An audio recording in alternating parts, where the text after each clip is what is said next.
জেলা কোচবিহারের ২ নং ব্লকের খাপাইডাঙ্গা গ্রাম পঞ্চায়েতের ঘরঘড়িয়া প্রথম খণ্ড এলাকায় আচমকাই ঘটে গেল মর্মান্তিক ঘটনা।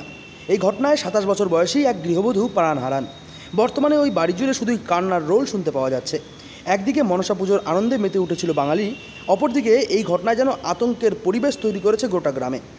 ওই আক্রান্ত গৃহবধূকে এমজেএন মেডিকেল কলেজ ও হাসপাতালে নিয়ে যাওয়া হলেও তার মৃত্যু হয়। এখানে বাজার ছিল, আলাদা বাজার। তো আমাদের এটা হচ্ছে খাপাইডাঙ্গা জিপি পার্ট 1 ঘরঘড়িয়া, আমাদের এই গ্রামটার নাম। এইখানে মোটামুটি শুনতে পেলাম যে এই বাড়ির যিনি মানে নিথেই বর্মন, তার ওয়াইফ অনিতা মালো আর কি, এই বিছনের মধ্যে বাচ্চাকে টিউশনি পড়াইতে গিয়ে এই সাপের কামড়ে হাসপাতাল নিয়ে যাওয়ার পথে মারা যান আর কি।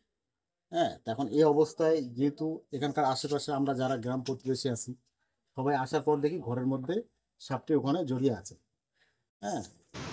ওই এলাকার এক গ্রামবাসী নিতাই বর্মন তার স্ত্রী অনিতা মালক এবং তার 6 বছরের শিশু সন্তানকে নিয়ে এলাকায় থাকতেন।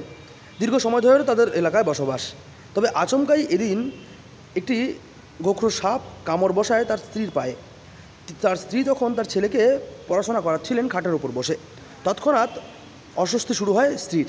দ্রুত তাকে হাসপাতাল নিয়ে যাওয়া হলেও তাকে শেষ রক্ষা করা সম্ভব হয়নি। বর্তমান সময়ে গোটা এলাকা জুড়ে সাপের আতঙ্ক ছড়িয়েছে। আচ্ছা, কিন্তু উনি কি হাসপাতাল পৌঁছতেই পারেননি, মানে রাস্তাতেই মারা গেছে?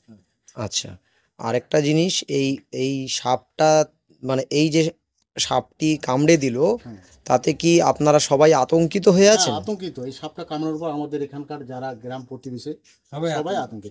এখন গ্রামের ব্যাপার, সামনে একটা রাস্তা আছে, এদিকে নদী আছে, বাচ্চা কাচ্চা খেলে, খুব সমস্যা, রাস্তাঘাটের অবস্থাও ভালো না। এই মতো অবস্থায় সবাই খুব একটা আতঙ্কের ব্যাপারে আসে। তবে এর আগেও বেশ কয়েকবার গোটা জেলায় বিভিন্ন এলাকা থেকে সাপের কামড়ে মৃত্যুর ঘটনা সামনে এসেছে বেশ কয়েকদিনের মধ্যে। কোচবিহার থেকে সার্থক পণ্ডিতের রিপোর্ট, লোকাল 18 বাংলা।